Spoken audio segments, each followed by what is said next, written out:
السلام علیکم ناظرین کرام، میں فواد احمد عباسی اور آج آپ کی خدمت میں ایک بار پھر حاضر ہوں۔ پیارے دوستو، آج کی اس پوڈ کاسٹ میں ہم بات کریں گے پاکستان کے بدلتے ہوئے سیاسی منظرنامے کی۔ ناظرین کرام، ملکی صورتحال اور ملکی سیاسی صورتحال دن بدن ابتر ہوتی چلی جا رہی ہے اور آئے روز ملکی صورتحال بد سے بدتر ہوتی چلی جا رہی ہے۔ عوام کا جو اعتماد ہے وہ ملکی اداروں اور ریاستی اداروں سے اٹھتا چلا جا رہا ہے۔ آپ اس بات کا اندازہ اس چیز سے لگا سکتے ہیں کہ جس ملک کے انصاف فراہم کرنے والے ادارے خود ہی انصاف کے متلاشی ہوں تو اس کے ایک عام شہری کا اور ایک عام باسی کا کیا حال ہوگا۔ پیارے دوستو، آج کی اس پوڈ کاسٹ میں ہمارے ساتھ موجود ہیں سابق prime minister of Pakistan Shahid Khaqan Abbasi صاحب۔ ہم آج ان سے بات کریں گے، ان سے گفتگو کریں گے اور ان سے ان کی رائے جاننے کی کوشش کریں گے اور حالیہ ملکی صورتحال پہ وہ کیا رائے رکھتے ہیں، ان سے اس موضوع پہ ہم بات کریں گے۔ السلام علیکم سر۔ السلام۔ اس کے بعد ہمارے ساتھ موجود ہیں مدثر بھائی صاحب، دا ریوائول جو فاؤنڈیشن ہے اس کے پریزیڈنٹ ہیں۔ سر، ہم آپ کو بھی خوش آمدید پوڈ کاسٹ میں۔ سب سے پہلے میں شاہد صاحب آپ کی طرف آنا چاہوں گا۔ سر، جیسے دیکھیں کہ اب صورتحال ملکی صورتحال آپ کے سامنے ہے اور معاملات کچھ اس طرح سے ہیں کہ انڈیا ہمیں گھاس نہیں ڈالتا۔ ایران کے ساتھ ریسنٹلی آپ کو پتہ ہے کہ انہوں نے ہم پہ اٹیک کیا، ہم نے دوبارہ اگین رسپانس دیا۔ اور افغانستان کی بات کریں تو وہاں پہ جو ریسنٹلی آپ کو پتہ ہے کہ حالات بالکل ہی ہم یہاں تک آ گئے کہ ہمیں ان کے اوپر ایئر اسٹرائک کرنا پڑ گیا اور بہت سارے حالات خراب ہو گئے۔ یہ بیرونی صورتحال ہے کہ ہمارے ہمسایوں کے ساتھ تعلقات اس طرح کے ہیں، اور اندر کی بات کریں تو وہ کوئی بھی بات آپ سے ڈکی چھپی نہیں ہے۔ تو اس صورتحال میں، اس تناظر میں آپ جیسے لوگ جو کہ پولیٹکس میں بہت عرصے سے ہیں، اپنی ساری زندگی پاکستان کے لیے صرف کر دی، اور آپ جیسے لوگ سٹیپ بیک کرنا شروع ہو گئے، تو آپ کو نہیں لگتا تھا کہ اس وقت آپ کو پاکستان کی ضرورت تھی اور آپ کو سٹیپ بیک نہیں کرنا چاہیے تھا اور عوام کے لیے آگے آنا چاہیے تھا؟ نہیں، سٹیپ بیک کس بات سے؟ سٹیپ بیک سے جس طرح آپ ابھی الیکشن لڑتے اور آپ آگے جی، سٹیپ بیک الیکشن سے؟ جی، یا پھر آپ ایک ڈاکہ پڑ رہا ہو، جی آپ اس ڈاکے میں شامل ہونا چاہیں گے؟ نہیں، وہ تو مجھے پتا تھا یہ الیکشن کدھر جا رہا ہے، ہر ایک کو نظر آتا تھا، تو میں تو اقتدار چھوڑ کے آیا ہوں ایک مقصد کے لیے۔ اچھا، کہ میں اس خرابی میں شامل نہیں ہونا چاہتا۔ یہ مزید ملک میں انتشار بڑھے گا، ملک میں خرابی ہوگی، اس کے اندر آپ کچھ نہیں کر سکتے ہیں۔ جس چیز کی بنیاد ہی غلط ہو وہ معاملہ نہیں چلتا۔ 2018 میں الیکشن چوری ہوا، عمران خان صاحب آئے، ان کا کیا مسئلہ تھا؟ بنیاد ہی غلط تھی، ایک چوری شدہ مینڈیٹ سے آئے تھے۔ آج بھی وہی کیفیت ہے۔ اس طرح ملک نہیں چلتے۔ ایسی صورتحال میں اس میں آپ کو مقابلہ کرنا چاہیے۔ مقابلہ یہی ہے کہ وہ ہم ایمان کے 3 درجے کہتے ہیں نا، تو اگر کم از کم ہاتھ سے نہیں روک سکتے تو زبان سے تو کہہ سکتے ہیں نا۔ تو اس لیے میں نے یہ فیصلہ کیا کہ میں اس الیکشن میں حصہ نہیں لوں گا، اور اللہ کے کرم سے میں سمجھتا ہوں کہ یہ درست فیصلہ تھا۔ اور آج بہت سے جو لوگ تنقید کرتے تھے وہ بھی کہتے ہیں کہ آپ نے درست فیصلہ کیا ہے، کہ اس خرابی سے باہر رہنا بہتر ہے اس خرابی کے حصہ بننے سے۔ لیکن میں نے سیاست نہیں چھوڑی، سیاست میں ہوں۔ میں سیاست کو ذمہ داری سمجھتا ہوں۔ اس ملک نے مجھے 35 سال یہ عزت دی ہے اور مجھے تجربہ دیا ہے، تو میرا خیال ہے کہ اس تجربے کو، اس سوچ کو آج ملک کے لیے استعمال کرنا ایک ذمہ داری ہوتی ہے۔ صحیح۔ اچھا سر، یہ بتائیں کہ آپ نے بتایا کہ جو 2018 میں جو ہوا ہمارے سامنے، ابھی جو ہوا ہمارے سامنے، لیکن ہم دیکھتے ہیں کہ پاکستانی تاریخ میں بھی ایک انوالومنٹ تو رہی، اداروں کی انوالومنٹ تو رہی ہے الیکشنز کے اندر۔ تو یہ والے جو الیکشنز ہیں، آپ ان کو کس طرح ان سے ڈفرینٹ کنسیڈر کرتے ہیں؟ کیونکہ یہ عوام کے سامنے یہ سوال جب آتا ہے تو یہ اب تو بات کافی حد تک سامنے آ چکی ہے کہ پہلے بھی انٹرونشن تھی، کتنی تھی ہم ٹھیک ہے اس پہ بات کر سکتے ہیں۔ تو یہ جو 2 الیکشنز ہیں ابھی جو یہ معاملہ ہوا، اس میں کیا ایسا ڈفرینٹ ہوا ہے جس کے خلاف آپ آواز بلند کر رہے ہیں اور کرتے رہے ہیں؟ دیکھیں، ڈفرینٹ کی بات نہیں ہے، چوری ہوتی ہے، چھوٹی ہو یا بڑی ہو۔ ٹھیک۔ جب چوری حد سے بڑھ جاتی ہے تو خرابی بڑھتی جاتی ہے۔ خرابی آپ 1947 سے دیکھ لیں، ایک زوال کا تسلسل ہے۔ بالکل۔ ہم نے ہر الیکشن اس ملک میں چوری کی ہے۔ سر 2013 کے الیکشن میں اس کے بارے میں آپ کیا کہنا چاہیے؟ جی بالکل، 2013 میں بھی چوری؟ 2013 کے الیکشن میں مسلم لیگ نون کی اکثریت کو کم کیا گیا۔ 2013 کے الیکشن میں کے پی کے اندر پی ٹی آئی کی حکومت لائی گئی۔ اچھا، سب کچھ ہوا ہے۔ میں اسی لیے کہہ رہا ہوں، میں بہت سے حقائق سے واقف ہوں۔ اچھا، تو اگر آپ نے اس ملک کو بہتر سمت میں لے کے جانا ہے تو آپ ایک ٹروتھ کمیشن بنائیں، آپ کو حقیقت کا علم ہوگا۔ ہمیں حقیقت کا علم ہی نہیں ہے کہ ملک میں ہوتا کیا ہے، ہو کیا رہا ہے، آج بھی کیا ہوا ہے۔ سر وہ ٹروتھ کمیشن کون بنائے گا؟ ٹروتھ کمیشن ابھی موقع ہے چیف جسٹس صاحب کے ساتھ. اچھا چیف جسٹس صاحب بنائیں گے, بنا دیں, آج حکم کر دیں کہ ملک میں ٹروتھ کمیشن بناؤ. اتنی بڑی بات ملک میں ہو گئی ہے کہ آج منصف جو ہے وہ انصاف کا طلبگار ہے. ایسے ہی 5 ہائی کورٹ ہیں, ایک ہائی کورٹ کے 75% جج, 8 میں سے 6 ججوں نے کہا ہے کہ ہمیں یہ بتائیں کہ ہم اپنا فرض منصبی کیسے ادا کریں. ہم پہ دباؤ ہیں, انہوں نے تفصیل دی ہے دباؤ کی, انہوں نے کیسوں کی تفصیل دی ہے. آج وہ کہہ رہے ہیں چیف جسٹس صاحب سے کہ ہمیں ذرا یہ بتا دیں کہ ہم کیسے انصاف کیا. سر آپ کو کیا لگتا ہے کہ چیف جسٹس صاحب جو ہیں ان پہ دباؤ نہیں ہوگا؟ وہ بھی تو دباؤ ہے تو استعفیٰ دے دیں یار. تو پھر آپ مجھے کوئی یہ کہے کہ مجھ پہ دباؤ ہے, میں یہ کام نہیں کر سکا, پرائم منسٹر کہے, چیف جسٹس کہے, آرمی چیف کہے, جو مرضی کہے, دباؤ ہے, آپ کام نہیں کر سکتے, غلط کام مت کریں, چھوڑ دیں. یہ تو حق آپ کے پاس ہے نا, یہ رائٹ آپ کے پاس ہے. سر اس طرح تو پھر کوئی بھی, جس طرح آپ کو پتہ ہے کہ جس طرح کے آپ کی جو ایک خاص قسم کے لوگ ہیں وہ بڑی طاقت میں ہیں, تو پھر اس طرح تو کوئی بھی کام, ایون اگر چیف جسٹس صاحب اگر دباؤ میں آ جاتے ہیں, وہ استعفیٰ دے دیتے ہیں, تو اس کے بعد کون رہ جائے گا؟ ہر ایک استعفیٰ. دوسرا چیف جسٹس آئے گا تو وہ بھی استعفیٰ دے دے گا, تیسرا آئے گا استعفیٰ دے دے گا. پھر سارے استعفیٰ دیتے ہیں. نہیں, ایک دن معاملہ درست ہو جاتا ہے. اچھا, آپ تو ابھی چھوٹے ہیں نا. 70 میں کیا ہوا تھا, 70 میں کیا ہوا تھا لاہور میں, فوج نے گولی نہیں چلائی, ایک بریگیڈیئر استعفیٰ دے گیا. دوسرا آیا, اس نے گولی نہیں چلائی, استعفیٰ دے گیا. تیسرا آیا, اس نے گولی نہیں چلائی. اچھا, اس نے بھٹو صاحب کو کہا کہ وہ آپ کے علاقے کے تھے, اچھا, انہوں نے بھٹو صاحب کو کہا کہ یہ فوج گولی نہیں چلائے گی, اب آپ فیصلہ کرنے آپ نے کیا کرنا. اور بھٹو کی حکومت ختم ہو گئی. اس لیے اگر آپ اصولوں پہ کھڑے نہیں ہوں گے, آپ ایک خرابی کا حصہ بن جائیں گے, تو پھر معاملہ آگے نہیں چلتا. پھر معاملہ نہیں, یہ بڑا آسان ہوتا ہے, ایک خرابی کا حصہ بننا بڑا آسان. یہ موج دریا کے خلاف چلنا تھوڑا مشکل کام. اچھا, آپ خود ہی یعنی اس میں اکثر آپ یہ کہتے ہیں کہ ایک لمٹ ہوتی ہے, مطلب ڈیفینیٹلی آئیڈیل سچویشن تو کسی کے لیے بھی نہیں ہوتی. جو بھی آفس میں بیٹھتا ہے یا جو بھی کی پوزیشن پہ بیٹھتا ہے, اس کے لیے اس نے مینیج کرنا ہوتا ہے ان چیزوں کو, ان پریشرس کو. آپ نے اکثر پوڈ کاسٹ میں بھی کہا, اور آپ کی جو ڈسکشنز ہوئی, تو یہ کیا آپ ایز این ایکسپیرینس پولیٹیشین کیسے آپ اس کو دیکھتے ہیں کہ کس حد تک پریشر جو ہے اس کو ہمیں ہینڈل کرنا ہوتا ہے, مینیج کرنا ہوتا ہے, اور اس کے بعد کس حد تک یہ بات اس سے جب کراس کر جائے تو آپ کو پھر ریزائن کرنا چاہیے, آپ کو اسے سائڈ لائن ہو جانا چاہیے؟ دیکھیے, آپ روز استعفیٰ نہیں دے سکتے نا, ایسے ہی, لیکن آپ کے پاس یہ صلاحیت, یہ سوچ, یہ فکر ہونی چاہیے کہ ایشو ہے کیا. محنت کرنی پڑتی, ٹھیک, تجربہ چاہیے. میں اسٹیبلشمنٹ کسی اور کی نیت میں شبہ نہیں کرتا ہوں, وہ بھی یہ چاہتے ہیں ملک ترقی کرے, صحیح, لیکن آئین کچھ مجھے ذمہ داریاں دیتا ہے, کچھ دوسرے کو ذمہ داریاں دیتا ہے. ٹھیک, ہر ایک کو اپنے آئینی حدود میں رہنا چاہیے. آپ نے اس سے تجاوز کرنا ہے, آئین کو تبدیل کر لیں, ایک طریقہ یہ ہے. یا دوسرا طریقہ یہ ہے کہ آپ دلیل سے بات کریں. اگر مجھ پہ کوئی مجھے کہتا ہے جی یہ کام آپ نہ کریں, ٹھیک ہے, میں آپ کی بات سننے کو تیار ہوں, دلیل ذرا بتا دیں. ٹھیک ہے, یا مجھ میں یہ صلاحیت ہونی چاہیے کہ آپ کو کہہ سکوں کہ نہیں آپ کی بات درست نہیں ہے, طریقہ یہ ہے, صحیح, اس پہ قائم رہیں. تو اس طرح ہر دفعہ اگر آپ کمپرومائز کر جائیں گے بنیادی بیسک پرنسپلز پر, تو پھر معاملہ نہیں چلتا. اچھا, آپ کہہ رہے ہیں کہ پرنسپل پہ کمپرومائز نہیں ہونا چاہیے. ہاں, اس سے آگے پیچھے جو ہے ہم ڈسکشن کر سکتے ہیں, ڈیبیٹ کر سکتے ہیں, ڈائلاگ کر سکتے زندگی ہوتی ہے, باپ بیٹے میں بھی ڈسکشن ہوتی ہے, ایسا ہی. ایک بیسک اصول پہ تو کمپرومائز نہیں ہوتا نا. تو آپ کہتے ہیں ٹھیک ہے یار تمہاری بات میں نے سنی ہے, چلیں یہ ہم اس کے اندر اس میں گنجائش رکھ لیتے ہیں, اس کے آپ کا مسئلہ بھی حل ہو جائے گا, میرا بھی حل ہو جائے گا. اور میں نے ایک کام کیا ہے, میں ایک آرمی چیف کے ساتھ 10 مہینے میں نے کام کیا ہے. وہ ٹوٹی حکومت تھی, انہوں نے ہماری حکومت توڑی تھی. آپ کا تو بڑے اچھے ریلیشن شپ رہے ان کے ساتھ. اچھے میں دیکھیں کوئی ذاتی ریلیشن شپ نہیں ہے. اچھا, نہیں, آپ کے بارے میں یہ ایک میسج تو آتا ہے کہ دیکھیں میسج اس لیے اسٹیبلشمنٹ کے آپ قریب ہیں, مطلب میسج اس لیے آتا ہوگا اسٹیبلشمنٹ کے میں قریب ہوں, مطلب وہ یہ جتنا میں اسٹیبلشمنٹ زندگی میں دور رہا ہوں کیونکہ آپ کے وہ بیک گراؤنڈ. لیکن جب ایک اصول آیا کہ ایک ذمہ داری تھی, میں وزیر اعظم تھا, وہ آرمی چیف تھے, ہم نے مل کر کام کیا, صحیح, ہم نے آئینی ترمیم بھی کر دی. آئینی ترمیم معمولی کام نہیں ہوتا, ایک ٹوٹی حکومت تھی, ہم نے اس کو چلایا.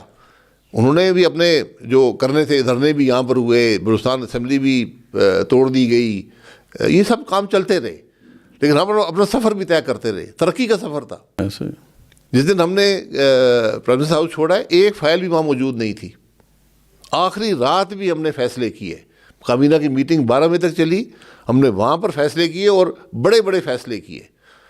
کشمیر کی جو مالی خود مختاری کا فیصلہ تھا وہ آخری رات کو ہوا, اچھا, اور ہم امپلیمنٹ کر کے گئے. تو اس لیے کوئی یہ مجھے کہے جی میں کام مجھے نہیں کرنے دیا جاتا، پھر کمی کچھ آپ میں بھی ہوگی. یہ تو ہمارا کنسرن ہے کہ جو کانفلکٹس آتے ہیں وہ ریزالو نہیں ہوتے، جس کی وجہ سے پھر ملک سفر کرتا ہے. یعنی ہم نے دیکھا کہ پہلے نواز شریف صاحب کے ساتھ بھی اسٹیبلشمنٹ کا ایک معاملہ ہوا، وہ سیٹل کیوں نہیں ہو سکا؟ کیا کوئی ایسے پلیٹ فارمز نہیں ہیں ہمارے پاس؟ کیا کوئی ایسے لوگ نہیں ہیں جو ان کے درمیان اگر کوئی بات نہیں بن رہی تو اس کو ختم کیا جائے اس کانفلکٹ کو، تاکہ اس چینجنگ جو ابرپٹ چینجز ہیں اس سے جو ہم نے سفر کیا ہے، اب پتہ نہیں کہاں تک ہم پہنچ گئے ہیں، اکنامکلی ہمارا کیا حال ہو گیا.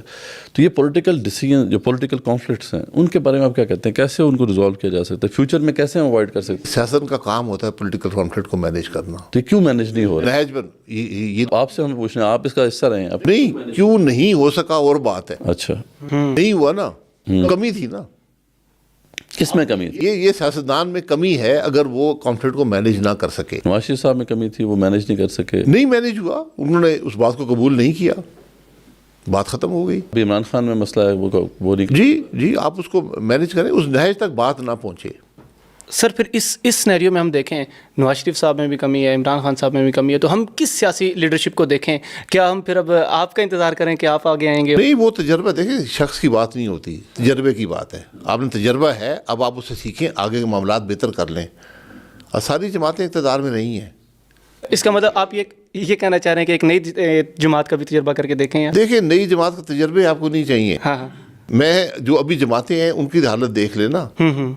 آپ نے معاملات کو طے کرنا ہوتا ہے. آپ ایسے لوگ لائیں جو معاملے کو حل کر سکیں، آپ کو مشورہ دے سکیں.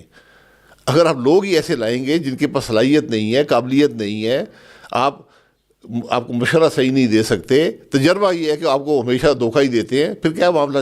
سر یہ آپ کہہ رہے ہیں کہ ان لوگوں کو آگے لائیں جو باصلاحیت ہوں، تو یہ عوام لائے گی یا کچھ اور لوگ ان کو آگے لائیں گے؟ یہ لانے والا عوام مینڈیٹ دیتی ہے، عوام مینڈیٹ دیتی حکومت بنتی ہے، وزیر اعظم آتا ہے، جماعت آتی ہے، اس کے بعد ان کا کام ہے کہ معاملے کو چلائیں. کمی وہاں پر رہ جاتی ہے. ہم نے ملک میں آج سیاست جس نہج پر ہے اس کو درست کرنا بڑا مشکل کام ہے، کیونکہ آج آپ نے ان لوگوں کو سیاست میں اعلیٰ مقام دے دیے ہیں جو کمپرومائز کر کے اور کرپشن کر کے آئے ہیں. آج آپ کی سینٹ کو آپ دیکھ لیں، کس نہج پر آج لوگ پیسے دے کر آئے ہیں. آپ قومی اسمبلی کو دیکھ لیں، اس الیکشن میں کیا ہوا ہے.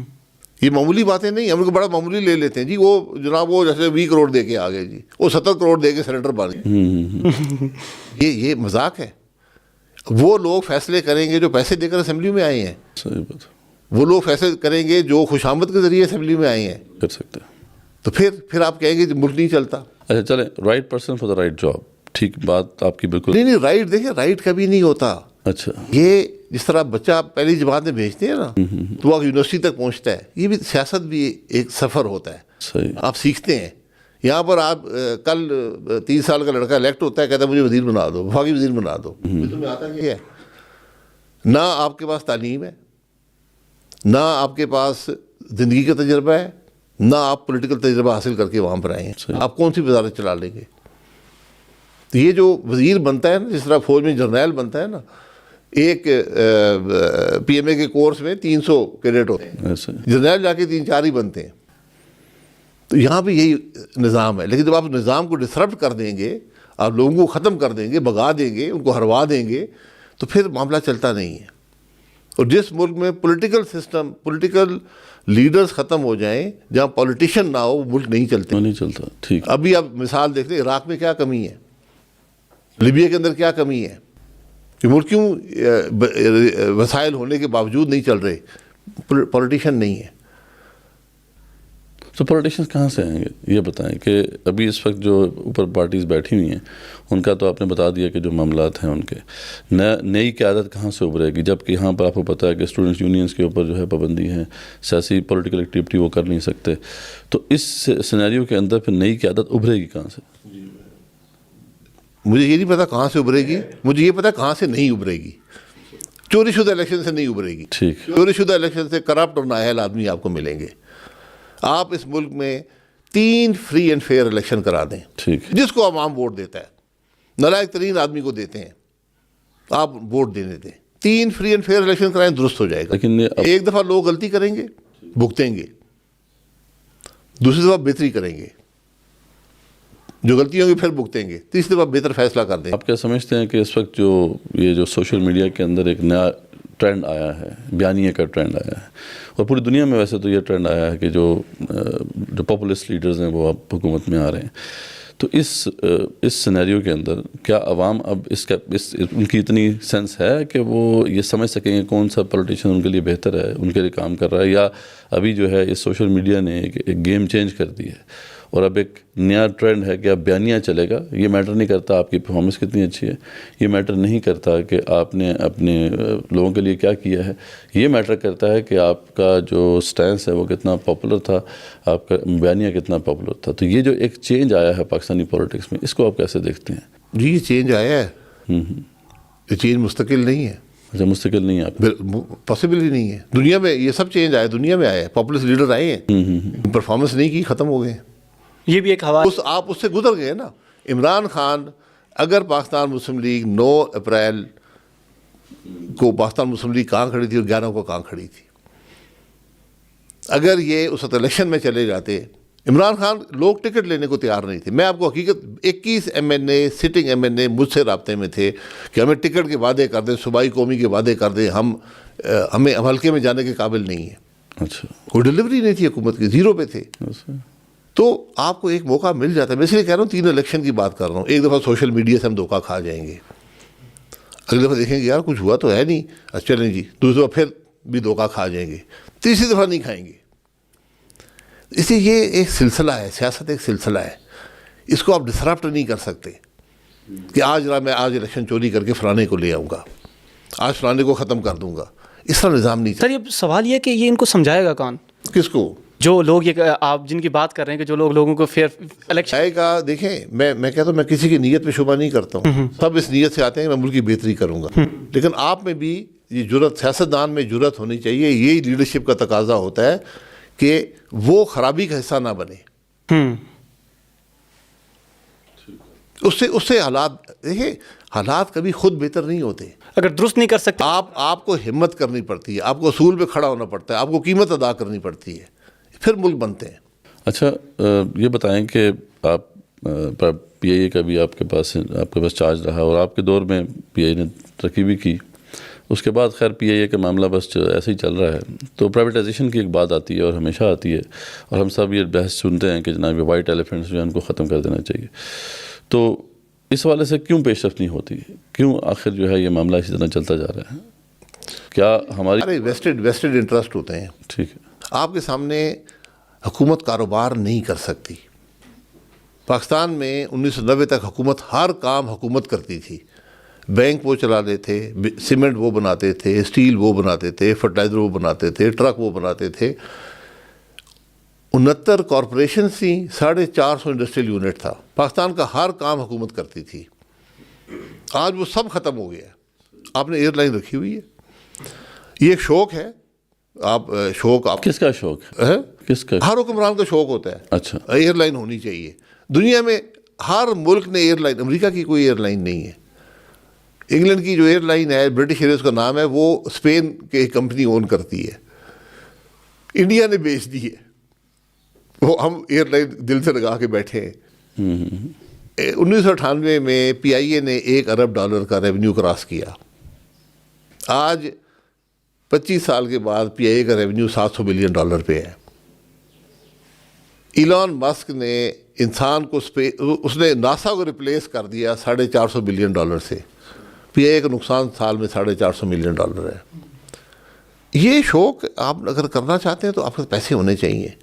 ایئر لائن آپ چلائیں. آپ سے جو آپ سیمنٹ نہیں بنا سکتے, آپ ایئر لائن دنیا کے مشکل ترین کاروبار میں سے ہے. آپ اگر دکانیں نہیں چلا سکتے, یوٹیلیٹی اسٹور آپ سے نہیں چلتے, اسٹیل مل نہیں چلتی, آپ پی آئی اے کیسے چلائیں گے؟ $1 میں آپ پی آئی اے کسی کے حوالے کر دیں. آپ یقین کریں, اگر آپ مجھے کہیں نا, میں آپ کو کہوں گا کہ مجھے کوئی 100-150 ارب روپیہ دیں, پھر میں پی آئی اے لینے کے بارے میں سوچوں گا. آپ لینے کے لیے تیار ہیں؟ اگر مجھے 150 ارب اتنے پیسے دیں, آپ اتنے پیسے دیں, یہ اتنے خسارے میں, اتنا اس کا خسارہ ہے, وہ میں کہاں گھر سے لاؤں گا, پیسے پورے کروں گا. صحیح. یہ خسارہ جو آئے گا, میں جو خسارہ ہو چکا اس کی بات نہیں کر رہا ہوں. تو ہم اس بات کو سمجھتے نہیں. ہم نمبر جھوٹ سے نہیں بولتے ہیں, کمپنی کی حقیقت جھوٹ سے نہیں بولتی ہے. کیا ہوگا اگر کل پی آئی بند کر دیں, کیا ہوگا ملک کے اندر؟ کیا ملک بند ہو جائے گا؟ اسٹیل مل آج 8 سال سے بند ہے, کیا ملک بند ہو گیا ہے؟ اشفاق حسین جو ہیں نسٹ کے, وہ تو کہتے ہیں کہ مفت میں بھی اگر دیتا کوئی تو دے دو.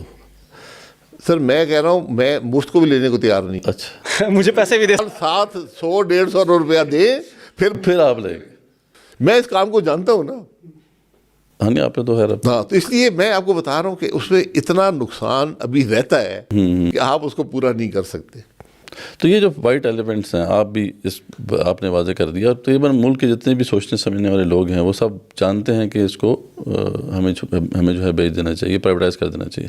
پھر کیوں پرائیویٹائزیشن نہیں ہو رہی, کیوں یہ وائٹ ایلیمنٹ؟ سیاسی جماعتیں وہاں کے کھانچے ہیں. اچھا, وہاں پیپلز پارٹی کبھی مخالفت کرتی ہے, کبھی ایم کے مخالفت کرتی ہے.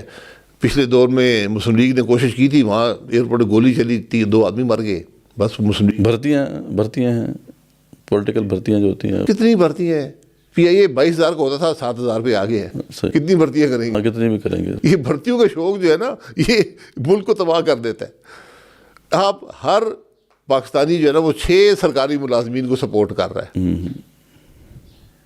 یہ ہم جو بیٹھے ہیں نا 6 آدمی, ہم 1 سرکاری ملازم تنخواہ ہم دیتے ہیں. پھر کیسے ملک چلے گا؟ دنیا میں ریشو کہیں نہیں ہے. تو ہمیں یہ بڑی ریفارم, بڑی سوچ بدلنے کی ضرورت ہے. اس طرح ملک نہیں. اب آپ وہ یہ ایسے وہ ٹنکرنگ جسے کہتے ہیں نا, یہ کو چھیڑا جی, یہ بندہ جس ملک میں میں 35 سال سے دیکھ رہا ہوں, ہمارے پاس کیا حل ہوتا ہے معاملے کا. وہ جناب ملک صاحب بڑے زبردست افسر نے جی, ملک صاحب نے بھیج دیے تھے, ایسے لا دو سب ٹھیک ہو جائے گا. سب ٹھیک ہو جائے. تو ملک صاحب تاحیات رہنے آئے ہیں. ملک صاحب نے بھی آخر انہوں نے بھی ترقی ہونی ہے, کبھی کسی ریٹائر بھی ہونا ہے. باقی ملک کیسے, نظام پہ ہمارا کوئی یقین نہیں ہے. ہم افراد پہ یقین رکھتے ہیں, افراد ٹھیک کریں گے, نظام درست کرنے ہوگا. دیکھیں اب یہی مسئلہ, ایک ایگزامپل ہے, پرائیویٹائزیشن ہمیں کرنی ہے, سب لوگ اس پہ متفق ہیں, تمام اکانومسٹ کہہ رہے ہیں ہمیں پرائیویٹائزیشن کرنی ہے, لازمی کرنی ہے. کیسے ہوگی پھر؟ اگر یہ نا ہوئی ہے, ہوئی تو میں ہر چیز بک گئی ہے.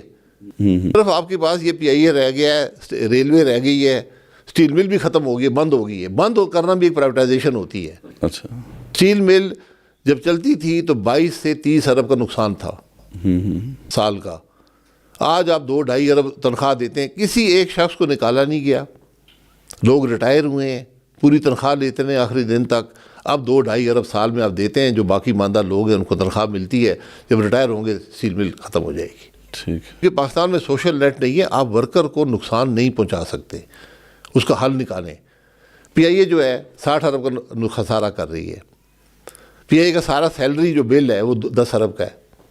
اس میں سے بھی جو پائلٹ اور انجینئر جن کو نوکریاں مل جائیں گی وہ نکل جائے تو پیچھے 5-6 ارب رہ جاتا ہے. لوگوں کو دیں تنخواہ 5-6 ارب, آپ 50-54 ارب بچا لیں گے. لوگوں کا نقصان آپ نہیں کر سکتے. ہمارے ملک میں کوئی سوشل نیٹ نہیں ہے. ان لوگوں نے زندگی دی ہے ان اداروں کو, اب وہ کہیں اور جانے کے قابل نہیں ہے. ان کو آپ پروٹیکٹ کریں, یہ بھی آپ کی حکومت کی یہ بھی ایک طریقہ کار. لیکن آپ پی آئی اے جب جہاز نہیں چلتا سب سے کم خسارہ کرتی ہے. صحیح. پی آئی اے کا جہاز نہیں اڑتا نا سب سے کم خسارہ ہے. جب جہاز اڑنا شروع کرتا ہے خسارہ شروع ہو جاتا ہے. ایک پی آئی اے کے افسر تھے, میں نے ان کو کووڈ میں کہا, میں نے کہا آپ سب سے کامیاب افسر ہو گئے پی آئی اے. اس نے کہا کیسے؟ میں نے کہا آپ کے جہاز بند ہو گئے, کووڈ میں جہاز بند ہو گئے. اچھا, اس طرح ریلوے اب آ جاتے ہیں, اس میں یہ الزام لگتا ہے کہ آپ کے کولیگ ہیں خواجہ سعد رفیق صاحب کے, جی وہ بھرتیاں کرواتے ہیں اور اس لیے جو ہے وہ چل رہی ہے. یہ الزام درست ہے؟ نہیں, کتنے بھرتی کرائی سعد رفیق صاحب نے, میرا نہیں خیال. سعد رفیق صاحب بھرتی کراتا تو میں کراتا. ٹھیک. سعد رفیق صاحب تو ہم ان کو مذاق کرتے تھے کہ آپ تو ریلوے کو ذاتی جاگیر سمجھتے, اس میں کوئی خرابی میں نہیں ہونے دوں گا, میں کسی کو کچھ نہیں کرنے دوں گا, بندہ بھرتی نہیں کروں گا. صحیح. لیکن ریلوے ایک ٹرانسپورٹیشن سسٹم ہے. آپ اس کو جس طرح ریلوے چل رہی ہے نہیں چلا سکتے. یہ ماڈرن, آپ کو 3 چیزیں چاہیے ہوتی ہیں کسی بھی کاروبار ہے, کسی بھی ٹرانسپورٹیشن سسٹم کے لیے. مثلا آپ کو پیسہ چاہیے ہوتا ہے, پیسہ ہمارے پاس نہیں ہے. ماڈرنائزیشن کے لیے پیسہ چاہیے ہوتا ہے. آپ کو مینیجریل ایکسپرٹیز چاہیے ہوتی ہے. مینجمنٹ ایک ڈفرینٹ آرٹ ہے. ہم کہتے ہیں یہ بڑا زبردست انجینئر ہے, اس کو جی ایم ڈی لگا دیں, بس کوئی مینجمنٹ اسکل نہیں ہے. اور تیسری ٹیکنیکل ایکسپرٹیز چاہیے, یہ بھی ہمارے پاس نہیں ہے. ہم آج بھی وہ ملک ہیں جس میں ایشیا میں پہلا الیکٹرک ریلوے لگی تھی. اس بات کا پتہ ہے آپ کو؟ ایشیا کی پہلی الیکٹرک ٹرین لاہور سے خانیوار لگی تھی 60 کے عشرے میں. 60 کے. ہم نے سیریمونیسلی یعنی ہم نے فنکشن کر کے اس کو ڈسمینٹل کیا, اس کو ختم کیا. اس کی وجہ کیا تھی؟ کیا وجہ تھی؟ چوری ڈیزل میں ہوتی ہے نا, بجلی چوری نہیں کر سکتے. اچھا ٹھیک. پوری دنیا آج الیکٹرک پہ چل رہی ہے, پاکستان آج بھی ڈیزل پہ چل رہا ہے. یہ باتیں سمجھنے والی ہیں. اب مجھے آج کا نہیں پتا. 2018 میں ریلوے کا آمدن تھی 40 ارب, خرچہ تھا 90 ارب. پاکستان سے بہتر ریلوے والا ملک دنیا میں نہیں ہے جس میں ریلوے ہونی چاہیے. ایک لائن پہ کراچی سے پشاور تک یہ 1500 کلومیٹر کی لائن ہے, انگریز بچھا گیا تھا. ہم نے اس میں کوئی خاطر کمی ہوئی ہے اس میں تو میرے خیال میں. اس لائن کے اوپر 200 ملین لوگ بیٹھے ہوئے ہیں, وہ ٹرین نہیں. اور یہ بھی بتا دوں جتنا پاکستانی سفر کرتا ہے دنیا میں کم ملکوں میں سفر ہوتا ہے. ہمیں عادت ہے سفر کرنے کی. اچھا یہ مجھے بل گیٹس نے اسٹیٹسٹکس میں حیران ہوں کہ پاکستانی سفر کتنا کرتا ہے. موبلٹی جسے کہتے ہیں نا, بل گیٹس نے کہا, بیکاز وہ ٹریک کر رہا تھا پولیو کے وائرس کو. اچھا وہ کہہ رہا تھا ہمیں سب سے بڑا پرابلم یہ ہے کہ آپ کے لوگ ٹریول اتنا زیادہ کر رہے ہیں تو اس سے پولیو کا وائرس پھیل جائے. ٹیسٹنگ وجہ سے اسٹیٹسٹک ہے. تو 200 ملین لوگ ہیں, ریلوے نہیں ہے. آپ بسیں دیکھ لیں کتنی ہیں. آپ کو پتہ ہے کہ مظفر آباد سے کراچی کتنی بسیں جاتی ہیں دن میں؟ آپ ذرا پتہ, آپ حیران ہو جائیں گے. مظفر آباد سے کراچی ریلوے نہیں ہے. اس کا پتہ کریں. یہ پھر مافیاز ہے نا جی. سر مافیا نہیں ہے, حکومت سمجھتی نہیں ان باتوں کو. یہ مافیا نہیں ہوتے. مافیاز تو ہیں نا, ٹرانسپورٹ مافیا ہے وہ. آپ ریلوے اب روک سکتی ہے ریلوے ڈالنے سے. آپ کو ٹرانسپورٹ مافیا کمپیٹ کرے گی, وہ سیکنڈری مارکیٹ میں چلے جائیں گے. ہر چیز کا ایک حل ہوتا ہے نا. کیا پولیٹیکل ول نہیں ہے کیا؟ سر سمجھ نہیں ہے, سمجھ کیپیسٹی بھی نہیں ہے اور ول بھی نہیں, صلاحیت نہیں ہے. ہم آج کی دنیا کو نہیں سمجھ سکے. ہم نہیں سمجھ سکے کہ حکومت کا کام کیا ہے, کاروبار کو کیسے آپ نے انسینٹیوائز کرنا ہے. ہم اس ملک میں جو آدمی کاروبار کرتا ہے اس کو کرپٹ آدمی سمجھتے ہیں, اس کو چور سمجھتے ہیں. یہ ہماری حکومت کا رویہ ہے. جو اس ملک میں انویسٹ کرتا ہے اس کو ہم چور سمجھتے ہیں. اس ملک میں جس آدمی نے سب سے زیادہ پیسہ انویسٹ کیا ہے وہ میرے ساتھ ایک مقدمے میں پچھلے 4 سال سے ایک مقدمے میں مجرم ہے, ملزم ہے. مجرم ابھی نہیں ہوا, مجرم کل بنا سکتے ہیں اس کو, جو پاکستان کی تاریخ کا سب سے بڑا انویسٹر ہے. اس کی بات کر رہے ہیں. میں نام نہ لیں, نام آپ خود پتہ کر لیں کون ہے. ٹھیک. وہ ملزم ہے, اور اس کا بیٹا ملزم ہے وہاں پر. اس نے مجھے پہلے دن کہا جب کیس میں جیل سے آیا تھا, اس نے کہا آپ مجھے چور کہتے ہیں. اس نے پاکستان چھوڑ دیا اس نے. پھر آپ کہتے ہیں باہر سے انویسٹمنٹ آئے گی. کل اعظم صاحب کا آج اخبار میں لکھا ہوا ہے فرانس کے لوگوں سے انویسٹمنٹ آگے کریں. وہ آپ کے پاکستان نہیں چاہ رہے یار, یہاں سے وہ یہاں سے بھاگ نہیں کر رہے. دبئی سارا بھر گیا پاکستان کے پیسے سے. تو ہمیں ان چیزوں کا احساس نہیں ہے, ہمیں سمجھ نہیں ہے ان باتوں کی. ہم اسی میں خوش ہیں. الیکشن چوری کیا, اس کو وزیر بنا دیا, اس کو صدر بنا دیا, اس کو وزیر اعلیٰ بنا دیا, اسی میں خوش ہیں. یہ کچھ نہیں ملے گا اس ملک کو ان چیزوں سے. اچھا سر, آپ بات کر رہے ہیں سسٹم کی کہ سسٹم جو ہے نا ہم چینج کریں گے, تو ہم کیا ایکسپیکٹ کریں کہ اب آپ کب اپنی نئی پارٹی کے ساتھ آئیں گے اور کب آپ جو ہے نا سسٹم کو چینج کریں؟ دیکھیں میری نئی پارٹی سے کوئی بات نہیں بنتی نا. یہ ایک شخص کی بات نہیں ہے, ایک سوچ کی بات ہے.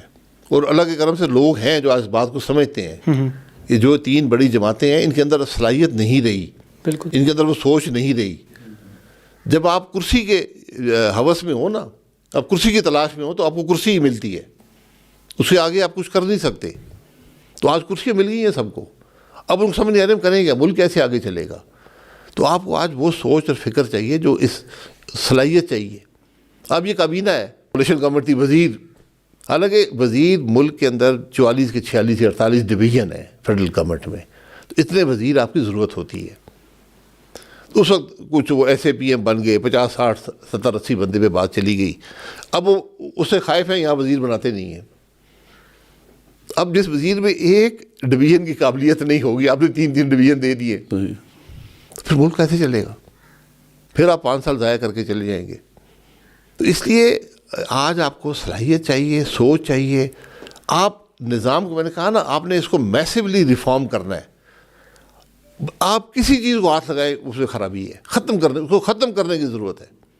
سر اس میں یہ دیکھیں نا کہ اکنامک پالیسی کو ہی دیکھ لیں کہ ساری دنیا کہتی ہے کہ اکنامک پالیسی کنسسٹنٹ ہونی چاہیے. آپ کے پاس تو اکنامک پالیسی کبھی ہوئی نہیں. ایک بس ہاورڈ ٹریکل ڈاؤن ماڈل تھا جس پہ کام کیا ایوب نے. اس کے بعد سے وہی جو آپ نے کہا کہ جو لیڈ تھے ان سے کوئی ایسی جیلسی ہوئی ہماری کہ ان کو ہم نے پھر صحیح مطلب یہ ہے کہ نقصان بھی پہنچایا اور ان کو عبرت کا نشان بنایا نیشنلائزیشن کی. یہ جو سارا پروسیس تھا, جو فلو تھا, ایک دم بیچ میں ڈسٹربٹ ہوا اور پھر اس کے بعد دوبارہ سے ضیاء کے دور میں جو ہے چیزیں بہتر ہونا شروع ہوئیں یا کچھ اوپننگ ہوئی. آپ کس طرح دیکھتے ہیں کہ یہ جو ماڈل جہاں سے ہم نے آغاز کیا تھا, بیچ میں یہ جو نیشنلائزیشن کا پورا ایک دیو آیا, اس نے کس حد تک ہماری پروگرس کو ڈسٹرب کیا اور اس کا کیا امپیکٹ ہے جو ابھی تک ہم سہ رہے ہیں؟ نہیں, وہ تو آپ سہ رہے ہیں نا. آپ نے فری مارکیٹ میں, آپ دنیا میں ایک ماڈل سمجھے جاتے تھے 60 کے عشرے میں, آپ نے اس پہ کام کیا. وہاں بھی خرابیاں پیدا ہو گئیں. آپ نے چند خاندان بنا دیے. آپ نے اس کو ایک wide spread availability of capital نہیں دیا یا اپرچونٹی نہیں دی. ماڈل یہ تھا نا کہ ہم نے سپورٹ کرنا. ہاؤ ٹریکل ڈاؤن ماڈل تو ہے ہی ہے, تو وہ نہیں ٹرکل ڈاؤن کرے نا. وہ ٹرکل ڈاؤن آ کے یہاں پہ رک گیا. اچھا, 22 خاندانوں میں رک گیا. اس سے لیے ٹرکل ڈاؤن نہیں ہوا. ہر اکانومی جو ہے دنیا کی وہ انٹرپرنور پہ چلتی ہے.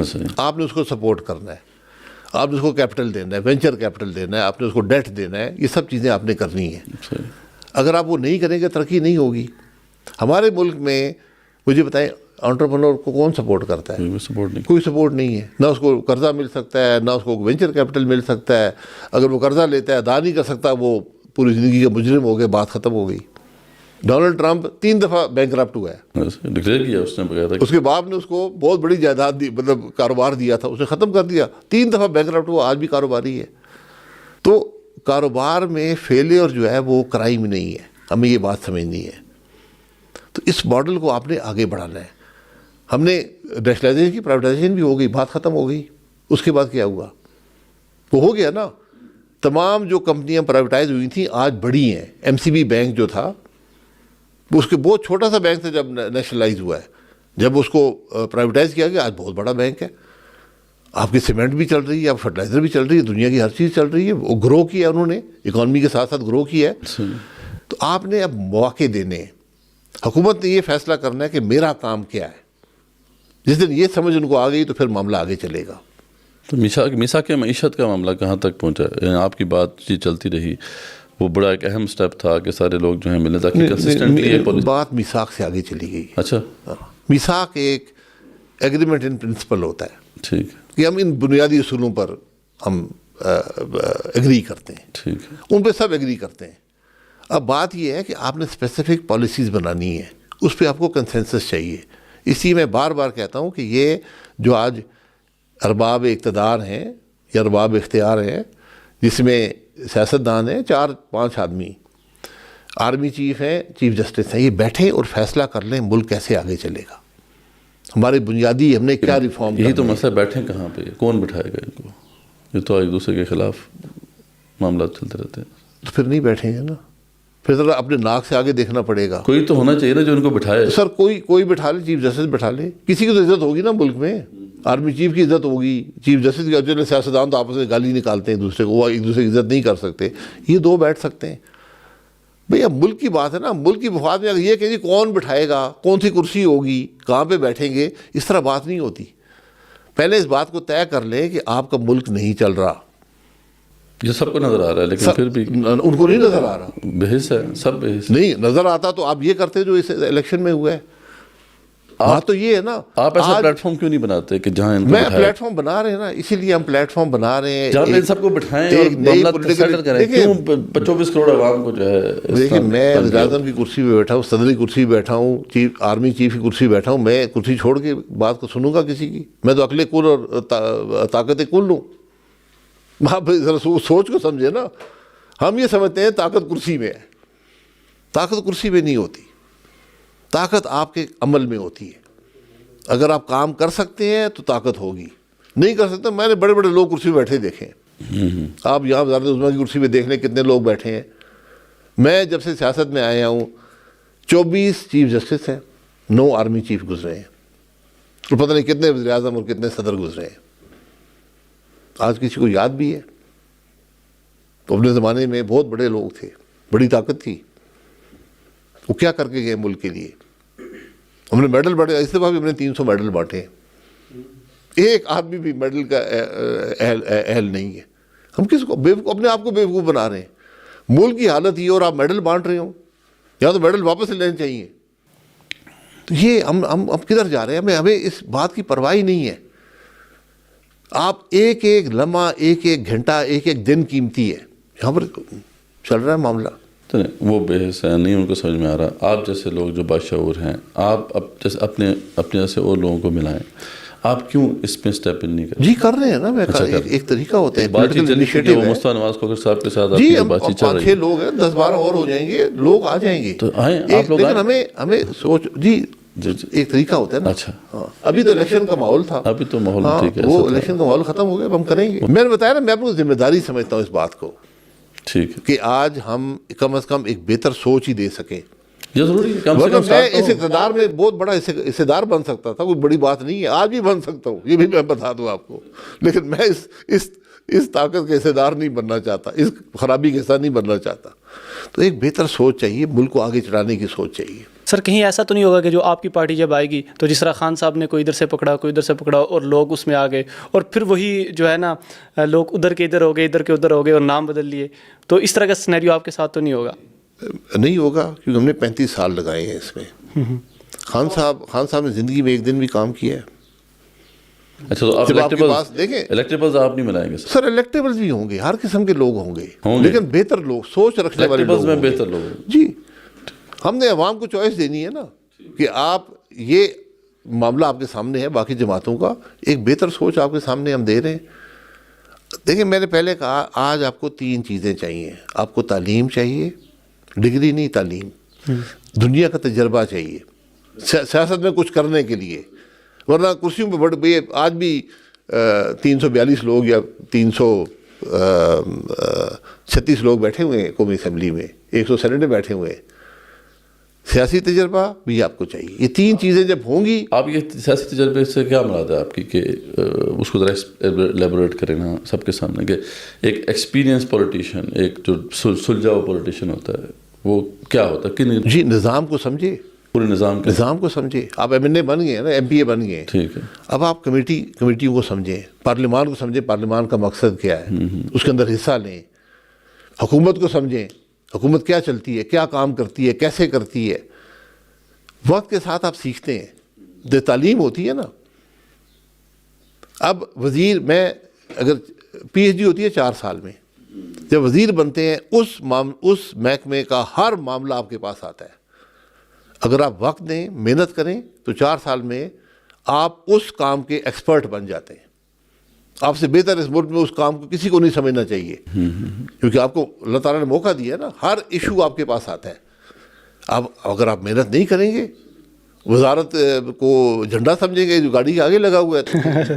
جیسا آپ کو پتہ ہے نا کہ یہاں بات ہوتی ہے پریزیڈنشل سسٹم کی, اس کے اندر یہی تو فائدہ ہے کہ اس میں آپ جو کیبنٹ ہے اس میں باہر سے بھی لوگ ایکسپرٹس کو لا سکتے ہیں. پارلیمنٹری سسٹم ہے ہمارا, اس میں یہ مسئلہ ہے کہ آپ نے الیکٹو, ایسا کوئی مسئلہ نہیں ہے. اچھا, ایسا کوئی مسئلہ نہیں ہے, آپ کسی کو بھی لا سکتے ہیں. اچھا, آپ کے سینٹ کی سیٹیں ہیں, سینٹ کی سیٹوں پہ جی سینٹ کی سیٹوں پہ لا سکتے ہیں. آپ بندے کو ویسے بھی وزیر بنا سکتے ہیں, ایڈوائزر بنا سکتے ہیں. ایڈوائزر بنا سکتے ہیں, جی, وزیر تو نہیں بنا سکتے. وزیر بھی بنا سکتے ہیں. اچھا, کوئی 6 مہینے میں الیکٹر والے. ہاں, 6 مہینے میں الیکٹر والے. کوئی ایسی مشکل بات نہیں ہے. آپ اس کو چھوڑ دینا. مشرف صاحب تھے, مشرف صاحب پاکستان کیا دنیا میں سے کسی شخص کو لا کے لگا سکتے تھے. وہ تو انہوں نے کیا, کس کو لگایا؟ نہیں لگایا نا انہوں نے, بس نہیں. مجھے پھر آپ دیکھیں, یہ بڑی ایک حماقت کا کام ہوگا, ملک ٹوٹ جائے گا صدارتی نظام میں. جی, وہ تو پاکستان کے حقائق ایسے نہیں. جی, پاکستان کے حالات ایسے ہیں, یہاں بہت سی قومیں اکٹھی ہیں, سب کو ریپرزنٹیشن دینی ہے. وہ اس میں کوئی شک نہیں ہے. یہ کہتے ہیں نا. اچھا, مجھے پھر یہ بتائیں, صوبے کیسے چلیں گے؟ ایسا ہی آج ایک کیبنٹ سے, ایک وزیر اعظم سے وفاقی حکومت نہیں چلتی ہے. اب آپ ایک شخص سے, جس کے صرف ایک شخص کا مینڈیٹ ہوگا, آپ کہتے ہیں پورا ملک چلاؤ, کہاں پہ وہ صلاحیت ہے؟ اس کا کیا ورک اراؤنڈ ہے کوئی کہ پارلیمنٹرین سسٹم ہی رہے، لیکن یہ ہے کہ جو ایکسپرٹس ہیں ان کو الیکٹ نہ کروایا جائے بلکہ بس لگا دیا جائے؟ دیکھیں اگر آپ کو یہ ایشو پر ایکسپرٹس والی بات ہے نا تو آپ یہ حلقے ختم کر دیں، اچھا آپ پروپورشنل ریپرزنٹیشن پہ آ جائیں ٹھیک ہے، کہ جتنی میں 40% ووٹیں لوں گا 40% MNA میرے ہو جائیں گے، میں لسٹ دوں گا بندوں کی، اور وہاں پہ آپ دیکھیں گے کہ وہاں پہ جو آئیں گے وہ ان لوگوں سے کمتر ہوں گے، جو آ جائیں ان سے کمتر ہوں گے، کم تو ہوں گے جی۔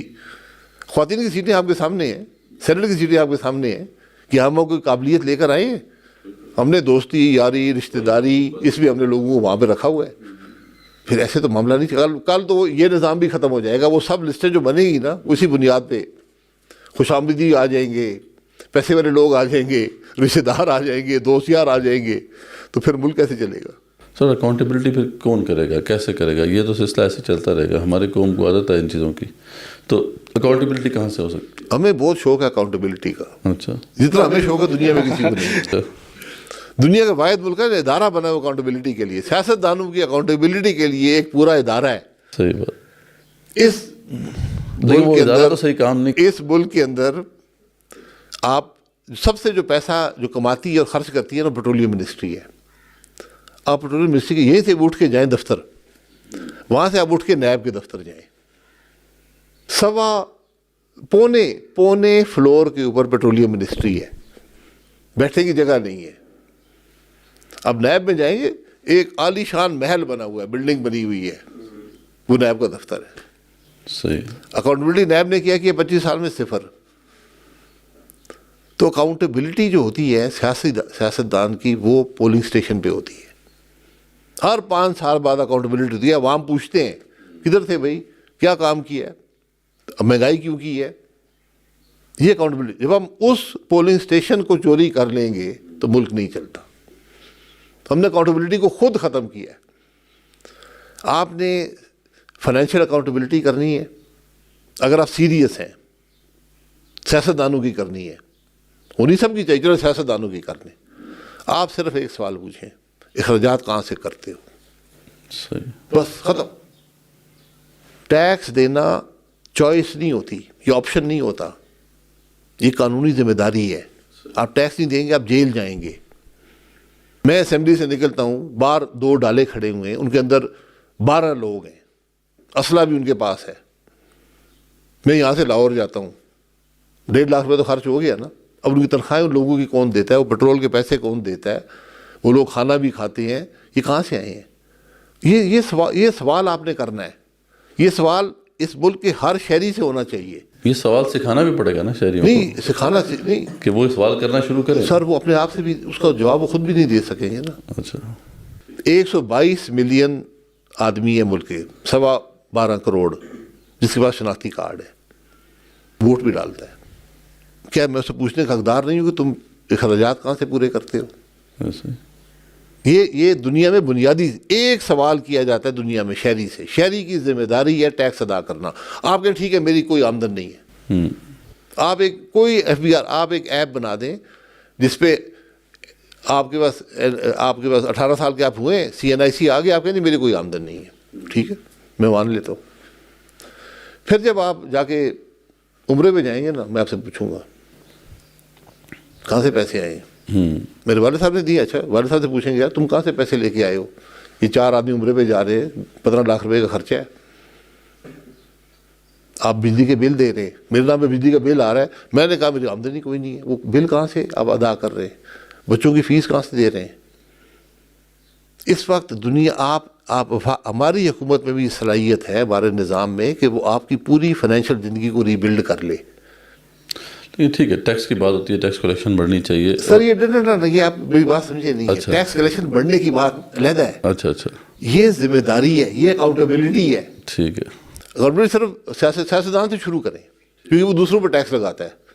میں خود ٹیکس ادا نہیں کر رہا، دوسروں پہ کیا لگاؤں گا؟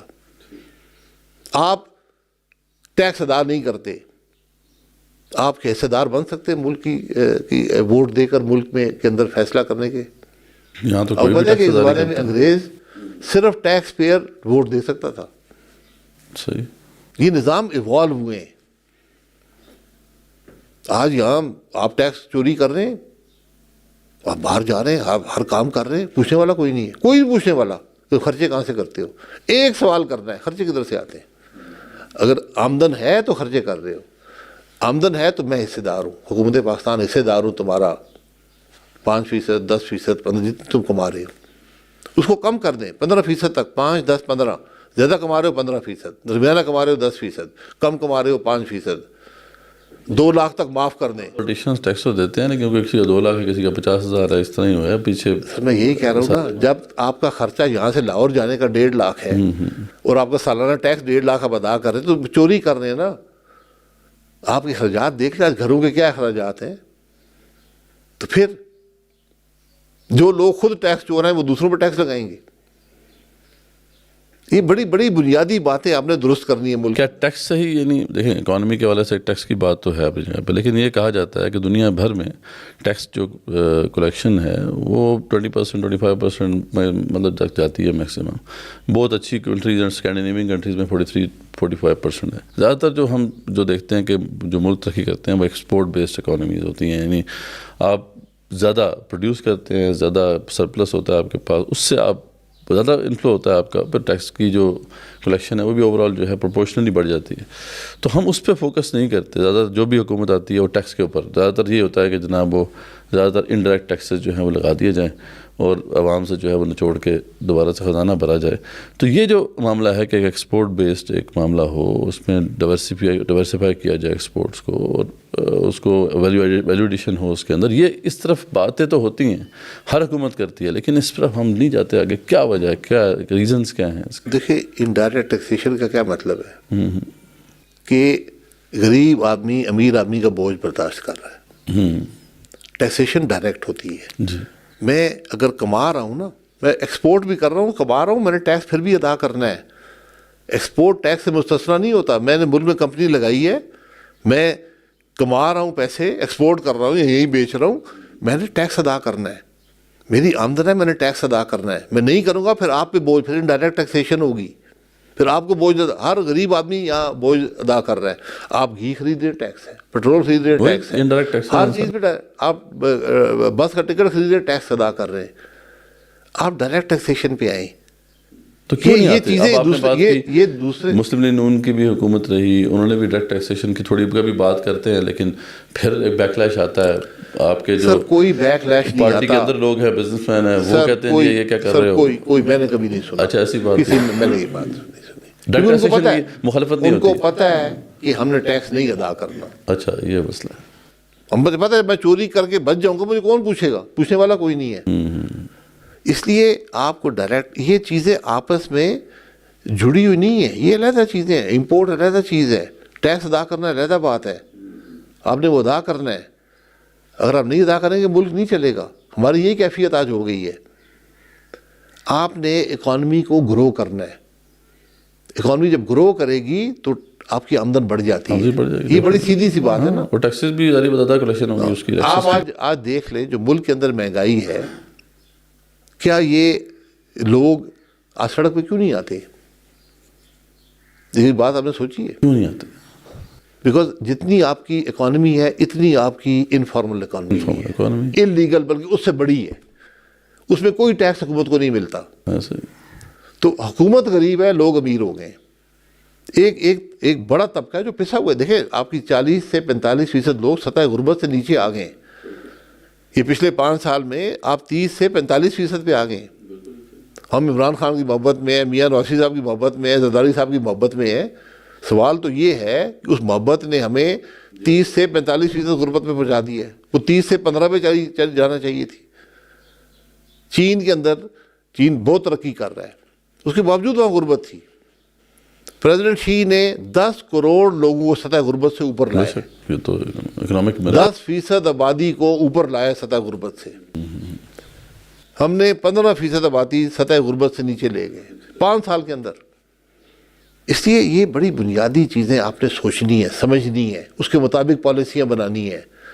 کوئی کام تکلیف کے بغیر نہیں ہوتا.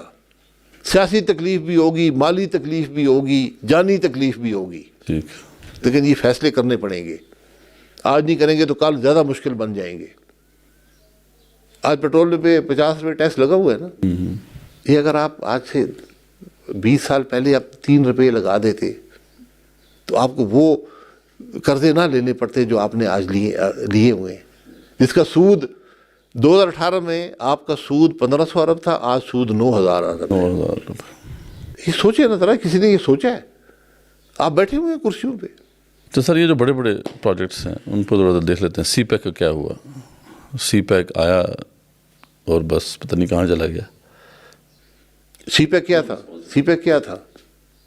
سی پیک یہ تھا، ایک ملک ہے، اس کے لوگ جو ٹیکس ادا کرتے ہیں، جو اس کی آمدن ہے، اس نے کہا کہ جناب یہ 50 ارب ڈالر ہے، جی آپ اپنے ملک میں جو کام کرنا چاہتے ہیں کر لیں، جو کرنا چاہتے ہیں، آپ کی مرضی ہے۔ ہمیں پتہ ہی نہیں تھا کیا کرنا ہے، لیکن اس میں نے پیسے واپس بھی لینے ہیں نا، تو آپ اکنامکلی وائبل پروجیکٹس لگائیں۔ ہمیں آج تک یہ علم نہیں ہے ہم نے کیا کرنا ہے۔ آپ یقین کریں، میں کوئی یہ وہ کہ سیاسی بات یا کوئی ایسی وہ بات نہیں کر رہا، میں آپ کو حقیقت بتا رہا ہوں۔ میں ان سب ایوانوں میں بیٹھا ہوں، ہمیں صلاحیت ہی نہیں ہے، ہمیں سمجھ نہیں ہے۔ سی پیک میں کیا ہوا؟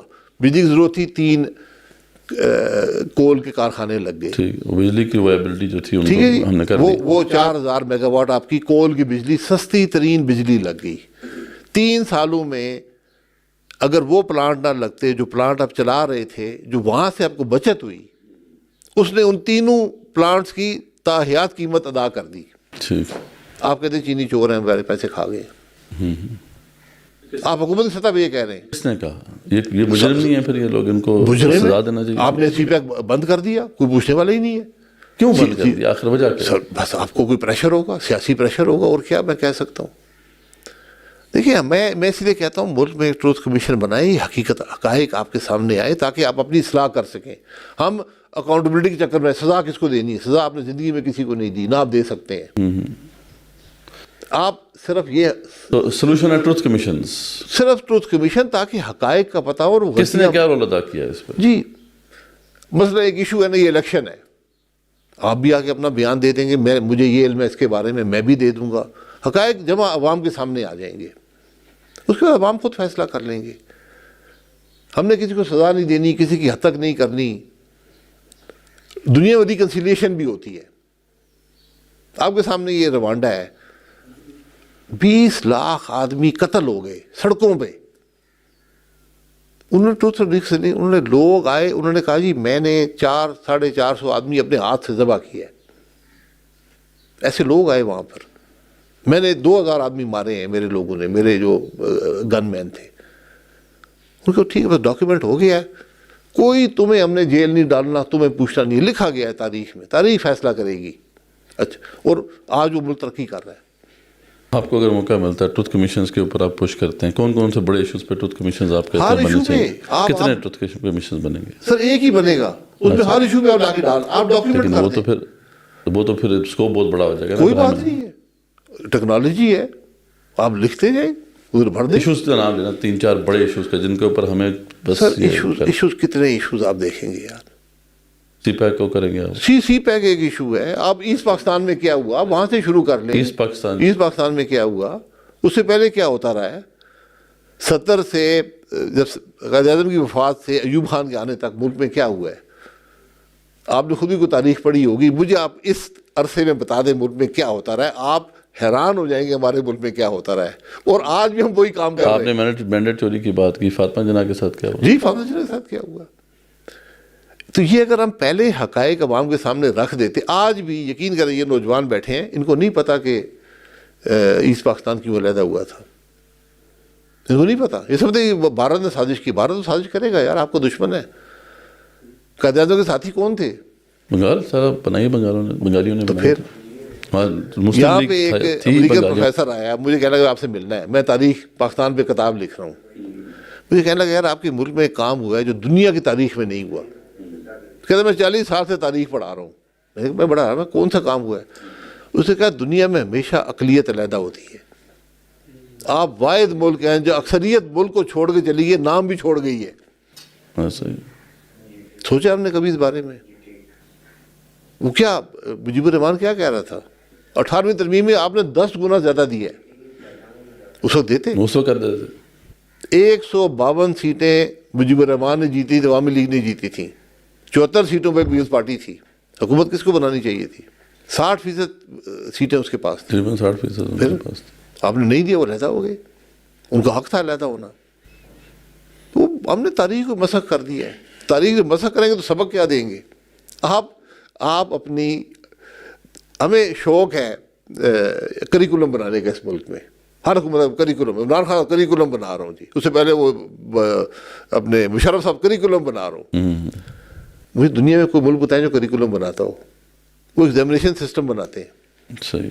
کریکولم خود ہی کتابیں ہوتی ہیں, وہ جو کتاب آپ مرضی پڑھائیں, جو اسکول مرضی پڑھائیں, اس نے ایگزامینیشن سسٹم پہ کتاب کو لے کے جانا ہے. آپ اپنی تاریخ کی کتابیں منگا لیں 1 سے 12ویں تک, آپ حیران ہو جائیں گے. اس میں تو بڑا میں نے ایک کتاب دیکھی کے پی کے اندر, اس میں میاں نواز شریف کے اوپر 8 الفاظ تھے. 8 الفاظ تھے.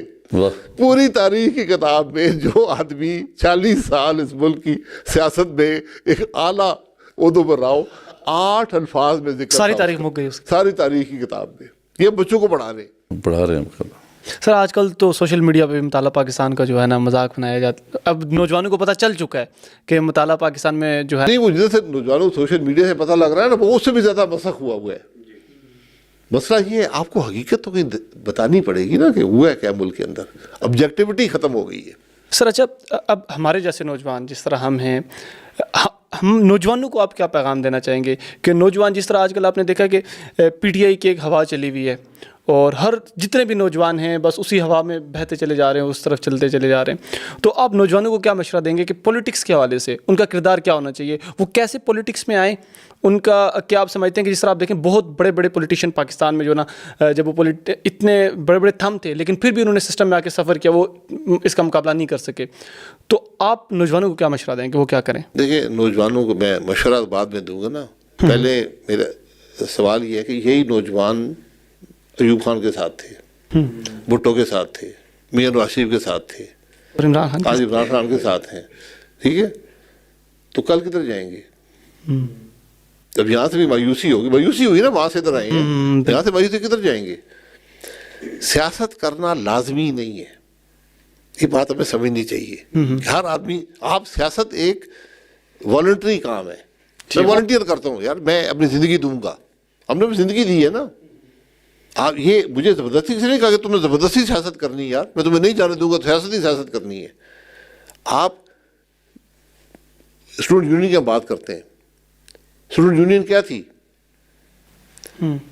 ایڈمیشن زبردستی, ہاسٹلوں میں قبضے, امتحان میں چوری, قتل و غارت, یہ اسٹوڈنٹ یونین بن گئی تھی پاکستان میں. اسٹوڈنٹ یونین آپ باہر جا کر دیکھیں, وہ اسٹوڈنٹس کے کام کرتے ہیں نا. وہی ہم نے یہاں سیاسی جماعتوں نے اپنے جتھے بنا لیے, ان کو استعمال کرتے تھے حملہ کرنے کے لیے, جلسے بھرنے کے لیے. وہ تو سیاست نہ ہوئی نا, وہ ہم نے کرنی ہے. جماعتیں موجود ہیں, جائیں کریں. آپ اسٹوڈنٹ یونینز بنائیں جس میں اسٹوڈنٹس کی بات ہو سکے, ایشوز کی بات ہو سکے. ہم نے خود, میں امریکہ میں پڑھا ہوں, ہائر ایجوکیشن امریکہ کی ہے, وہاں آئیڈیولوجیکل اسٹوڈنٹ یونین ہوتی تھی کہ یہ ایشوز ہیں دنیا کے, یہ ایشوز ہیں ملک کے, اس پہ بات کرنی ہے. آج بھی وہاں پہ آپ دیکھ لیں کتنے فلسطین پہ جلوس نکلے پاکستان کے اندر. ہر روز دنیا کی یونیورسٹیوں میں جلوس نکلتے ہیں. وجہ کیا ہے؟ آئیڈیولوجیکل لوگ ہیں, ان کو ایک سوچ ہے, ایک فکر ہے. یہاں پہ آج نعرے بازی, اچھا جی وہ وہاں جھنڈے کسی کو اٹھائے ہوئے ہیں مسلم لیگ کے, جھنڈے کسی اٹھائے ہیں پی ٹی آئی کے. اور یار فلسطین کی بات ادھر رہ گئی ہے کہ ہم نے آج بڑا جلسہ نکال دیا ہے, پھر بات ختم ہو جاتی ہے. تو اس لیے آپ نے جو نوجوان کا مسئلہ کیا ہے, نوجوان کی ضرورت کیا ہے؟ سب سے پہلے تعلیم حاصل کریں. تعلیم, یہ ڈگریوں سے نہیں کام چلتا. میں ان پڑھ لوگ آپ کو ڈگری والے دکھاؤں گا. میں 8 یونیورسٹی میں یہاں پڑھاتا رہا ہوں. 2002 میں مشرف میں ہروا دیا تو میں اور احسن اقبال صاحب ہم 6 سال یونیورسٹی میں پڑھاتے تھے. بہت بڑی ہماری وہ. آج آپ کی اکثر یونیورسٹیاں پرائیویٹ سیکٹر میں چلی گئی ہیں. تو پرائیویٹ سیکٹر تو یہ ٹیچروں کو مار پیٹ اور یہ الیکشن یہ تو نہیں افورڈ کر سکتا نا, انہیں اسٹینڈرڈ مینٹین کرنے ہیں. اس لیے نوجوان کا پہلا کام ہے تعلیم حاصل کرنا. اس کے بعد اپنے روزگار کی پرواہ کرنا. آپ روزگار کریں گے تو ملک ترقی کرے گا. آپ ٹیکس ادا کریں گے نا, آپ کاروبار کریں گے, آپ نوکری کریں گے, آپ ٹیکس ادا کریں گے. اس کے بعد آپ نے کام کرنا ہے ملک کے لیے, بالکل آپ محنت کریں, سیاسی جماعتوں کے اندر آئیں. سیاسی جماعتوں کو راستہ بنانا پڑے گا, آسان کام نہیں ہے, کیونکہ ہماری ایک سیاست ہے, لوگ چھوڑتے ہی نہیں ہیں. اب مجھے 36 سال ہو گئے, تو وہی لوگ جو اس وقت ایم این اے تھے آج بھی ایم این اے, وہی وزیر آج بھی وزیر.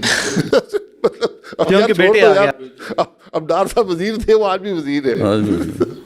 تو ایک وقت آتا ہے یار, چھوڑ دیں اس کاموں کو. جب آپ نہیں کنٹریبیوٹ کر سکتے نا, چھوڑ دیں. جب نیگیٹو آپ ہو جائیں تو چھوڑ دیں ان باتوں کو.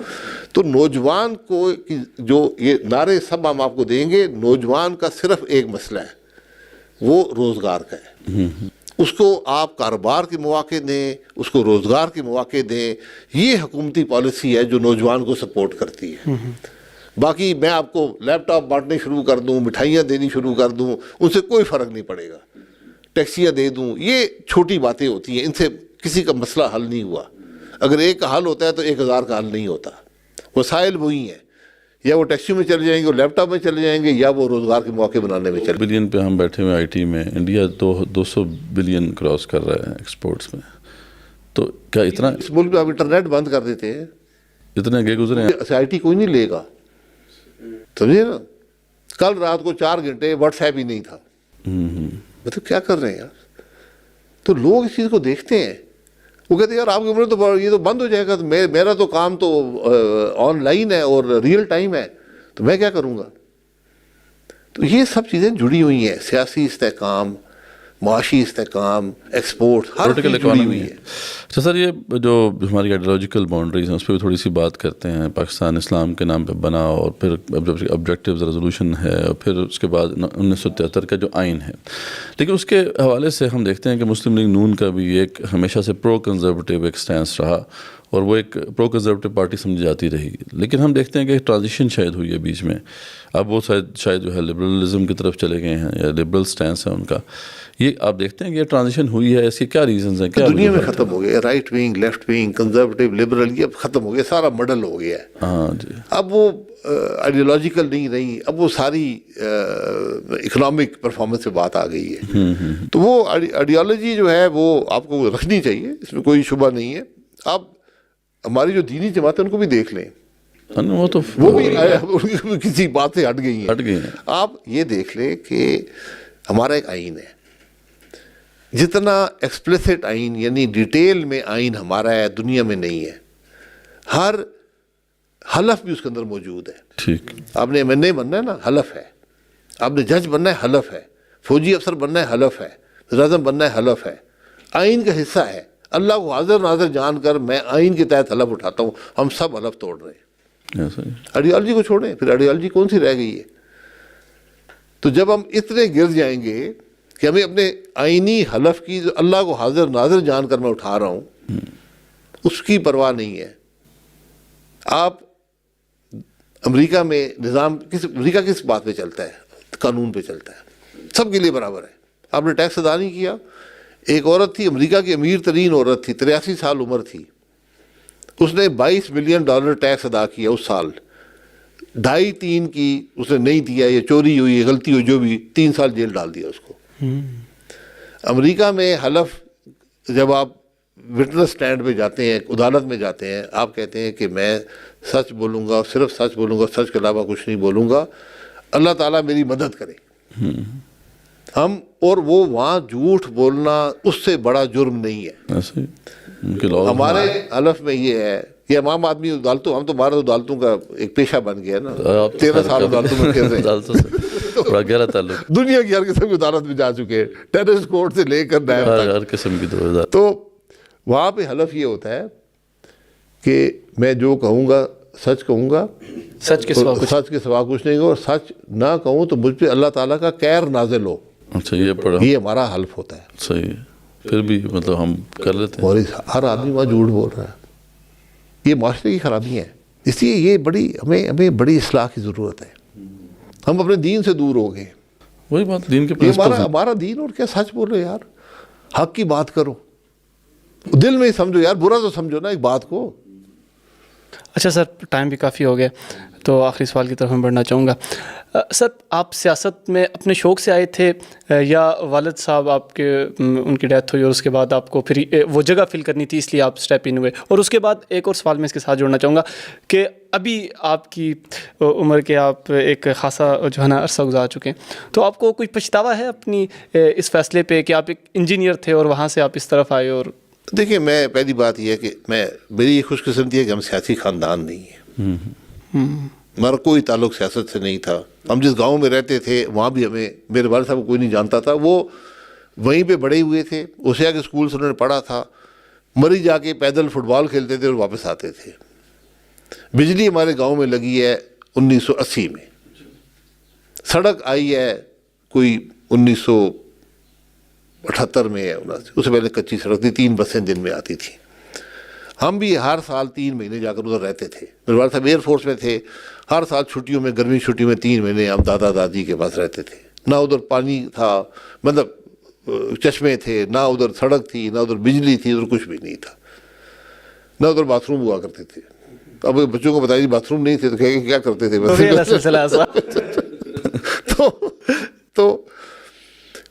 تو میرے والد صاحب نے تعلیم حاصل کی. تعلیم کی بنیاد پہ انہوں نے زندگی میں کامیابی حاصل کی. ایئر فورس میں گئے، زندگی میں جہاز نہیں دیکھا تھا. 4 سال بعد امریکنوں کو جہاز چلانا سکھا رہے تھے جرمنی کے اندر. تو انہوں نے زندگی میں محنت کی. اس کے بعد انہوں نے ایک دن فیصلہ کیا، وہ بھٹو صاحب نے ان کو چیف بننا تھا. وہ ایئر فورس میں کہتے تھے کہ یہ آدمی چیف بنے گا، کمپٹیشن ہی نہیں ہے. بھٹو صاحب نے ایک اور فیصلہ کیا، انہوں نے ایئر فورس چھوڑ دی، کاروبار شروع کیا. بہت $10,000 ایک دوست سے قرضہ لے کر، اور اللہ کے کرم سے بہت انہوں نے کاروبار میں کامیابی حاصل کی. ایک دن انہوں نے فیصلہ کیا میں سیاست میں آ جاؤں گا. سارے بڑے حیران ہوئے. بہت بڑا کاروبار تھا، 35,000 آدمی سعودی عرب میں کام کر رہا تھا، اربوں کے ڈالر کے ٹھیکے تھے. بہرحال انہوں نے اس کے بعد ان کی زندگی میں ایک اصول تھا، جب ایک چیز چھوڑی پوری، وہ ایئر فورس جس دن چھوڑی اس کے بعد ایئر فورس نہیں گئی. بڑا انہوں نے بنایا، جی آپ کی وہ یونٹ ہے، آپ کا یونٹ ہے. یہ میرا زندگی حصہ ختم ہو گیا. 43 سال میں ایئر فورس چھوڑی تھی.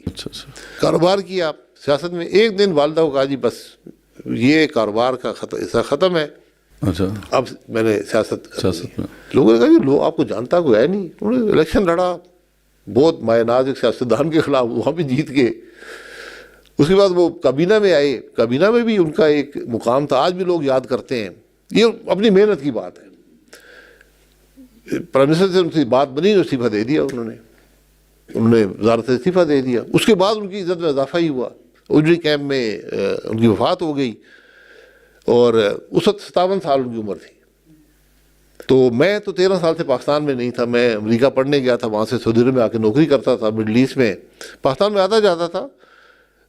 میرے بھائی بھی شدید زخمی ہو گئے تھے.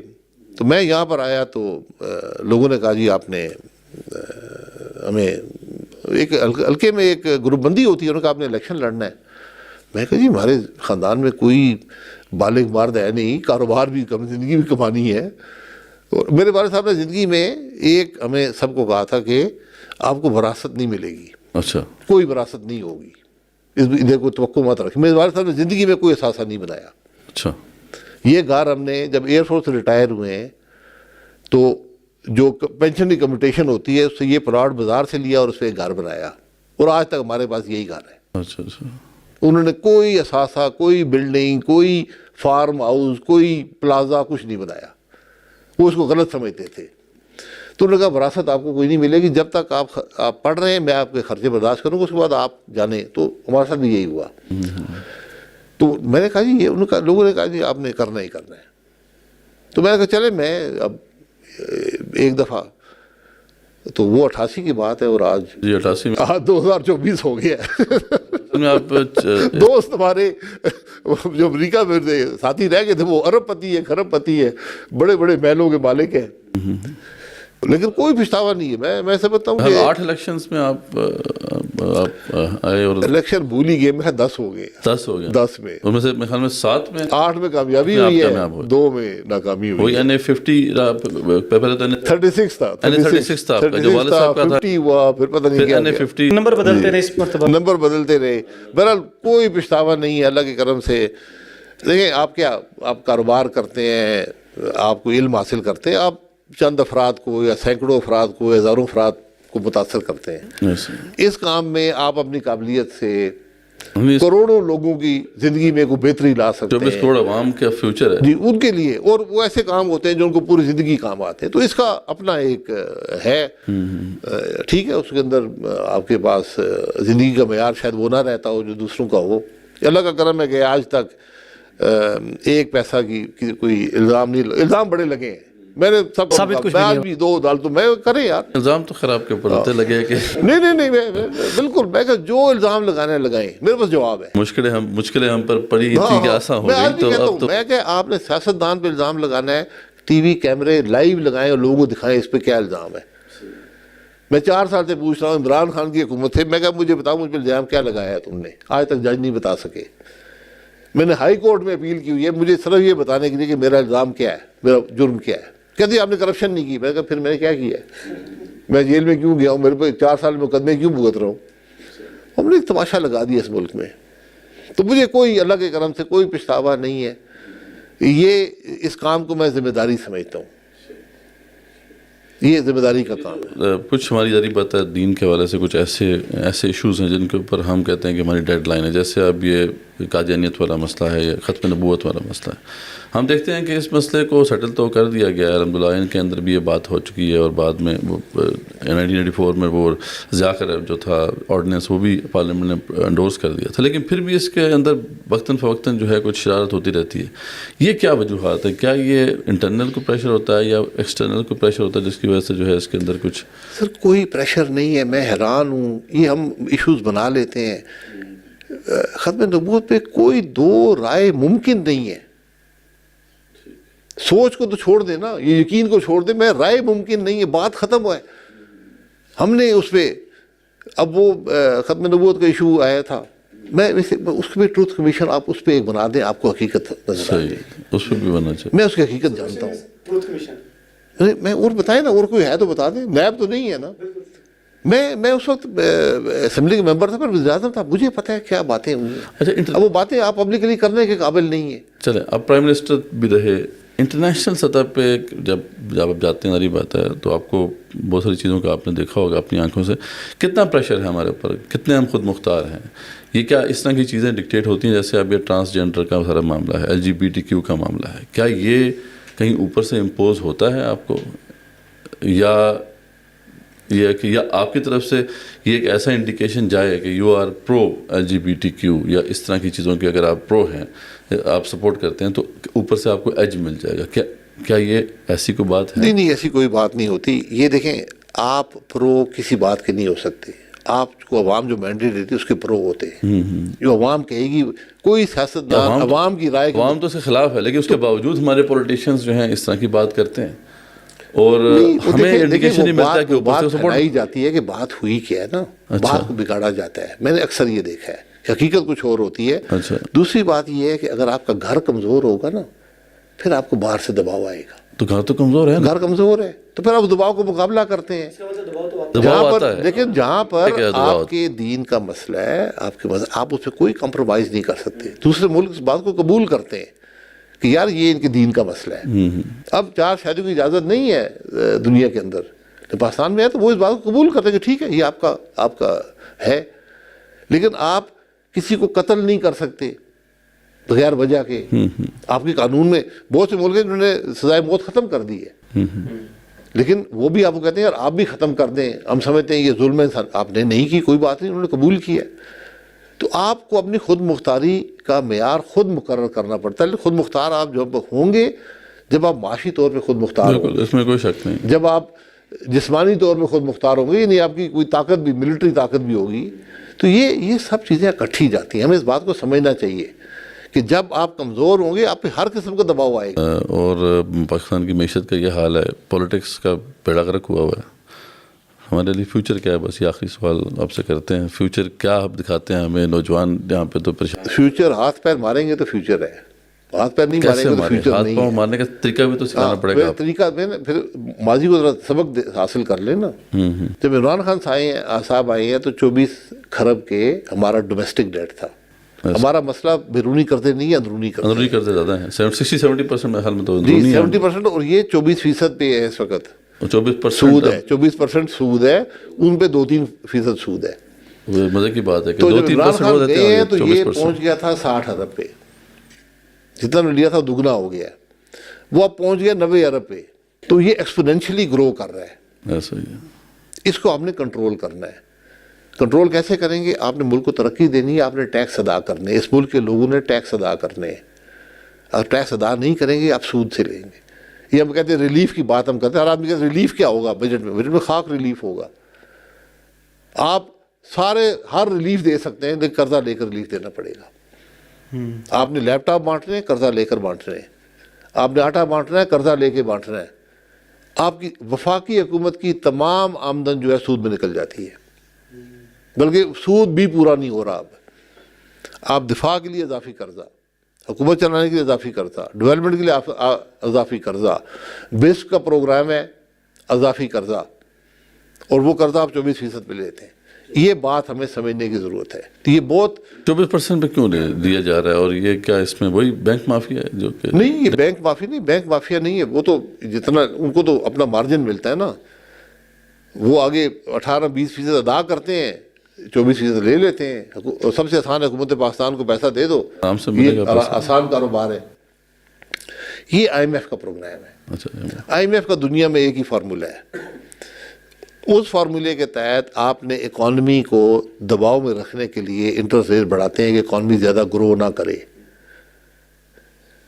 انفلیشن بھی کنٹرول میں رہے۔ پاکستان میں ایک چیز ہے سپلائی سائیڈ انفلیشن کہتے ہیں، کہ ہماری جو قیمت خرید ہے، ہماری انفلیشن وہاں سے آ رہی ہے، ڈیمانڈ سے نہیں آ رہی۔ اس میں ڈالر کا عمل دخل ہے۔ آپ اپنی جب بیٹھتے ہیں نا ٹیبل پہ، روٹی جو آپ کھاتے ہیں اس کا بھی ایک حصہ جو ہے، آپ چپاتی کھا رہے ہیں نا، اس کا بھی ایک حصہ باہر سے آ رہا ہے، ڈالروں میں آ رہا ہے۔ اس کی کھاد بھی ڈالروں میں ہے، اس کی پیسٹی سائڈ بھی ڈالروں میں ہے، دال بھی ساری باہر سے آ رہی ہے، چائے بھی جو آپ پیتے ہیں باہر سے آ رہی ہے، گھی بھی باہر سے آ رہا ہے۔ تو جب ڈالر کی قیمت بڑھے گی تو ان کو تو نہیں پتا نا کہ پاکستان میں لوگوں کی آمدن ان سے کوئی تعلق نہیں ہے، ڈالروں میں نہیں ہے، لیکن جو چیزیں ہیں سب ڈالروں میں، جو آپ خرید رہے ہیں سب ڈالروں میں ہیں۔ یہاں سے خرابی پیدا ہوتی ہے۔ اب آپ نے 4000 روپیہ من گندم کا ریٹ کر دیا ہے، تو آٹا 100 روپے سے کم تو نہیں بکے گا نا۔ فارمر شاید خوش ہو، یا اس کی ضرورت بھی ہوگی، یقینی بات ہے ضرورت ہوگی، لیکن اب آٹا تو 120-130 میں بکے گا۔ لیکن سوچنے کی بات یہ ہے کہ ہم واحد ملک ہیں دنیا میں، کم سے کم جو میں جانتا ہوں، جہاں چینی سستی ہے اور آٹا مہنگا ہے۔ تو پالیسی کے اندر بھی خرابی ہے۔ تو یہ ایک مکمل نظام کی درستگی چاہیے۔ یہ کچھ چھیڑنے سے نہیں کام چلے گا، یہ شخصیات بٹھانے سے کام نہیں چلے گا، نعرے مارنے سے کام نہیں چلے گا۔ پالیسی لیول پہ جو کریکشنز چاہیے، کیا آپ لوگوں نے ان پہ ہوم ورک کیا؟ جی ہم نے بالکل کیا ہوا ہے، بالکل۔ اور یہ تکلیف دہ کریکشنز ہوتی ہیں، تکلیف برداشت کر کے، مریض کو بھی تکلیف برداشت کر کے تو ٹھیک ہوتا ہے نا۔ تو اس لیے معیشت میں بھی تکلیف عوام کی برداشت کرنی پڑے وہ گی۔ جو کریکشنز آپ کے پاس ہیں کہیں پہ ہم دیکھ سکتے ہیں ان کو؟ عوام جو دیکھ رہے ہیں آپ کی ویڈیو، اگر ہم پڑھنا چاہیں، دیکھنا چاہیں؟ جی بالکل، دیکھیں یہ کوئی ایک معجزاتی فیصلہ نہیں ہوتا، یہ ایک معجزاتی کریکشن نہیں ہوتی، یہ پورے نظام کی کریکشن ہوتی ہے۔ آپ نے ملک کی انویسٹمنٹ چاہیے، آپ کو انصاف کے نظام کو درست کرنا پڑے گا۔ ہم یہ سمجھتے ہیں ججوں نے خط لکھا ہے، جو انویسٹمنٹ یہاں کرتا ہے وہ کہے گا بھائی صاحب آپ کا ہائی کورٹ کہہ رہا ہے کہ مجھ پہ دباؤ ہے، میں کون سے ملک میں آ کے انویسٹمنٹ کروں گا، میری کل کون سنے گا؟ ججوں کی کوئی نہیں سن رہا۔ یہ معمولی باتیں نہیں ہیں، یہ مذاق نہیں ہے، لوگ پوچھتے ہیں۔ یہ سب چیزیں جڑی ہوئی ہیں، انصاف کا نظام، معیشت کا نظام، سیاسی نظام، جو کچھ ہمارا تعلقات ہیں دوسرے ممالک سے، یہ سب چیزیں جڑی ہوئی ہیں۔ ٹھیک، شکریہ سر، اوکے جناب۔ آپ نے ہمارے لیے وقت نکالا اور ہمیں یہ موقع دیا کہ آپ کے ساتھ بیٹھیں، گفتگو کریں۔ بہت شکریہ مدثر بھائی آپ کا بھی، آپ بھی آئے اور آپ نے وقت نکالا۔ تھینک یو ناظرین، جزاک اللہ، اللہ حافظ۔